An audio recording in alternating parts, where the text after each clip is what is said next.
40. West wind in the passes around 10 miles per hour.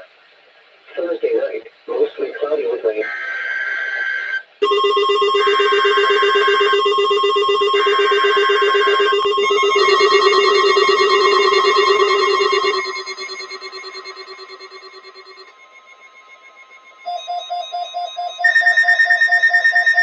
This is a test of the emergency alert system and NOAA weather radio's warning alarm.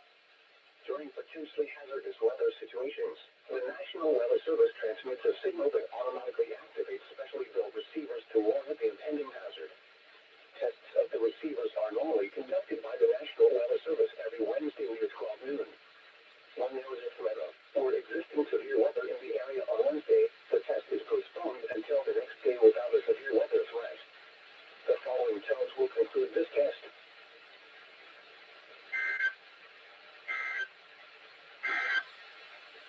The forecast for the Cascade, Snohomish, and King counties today.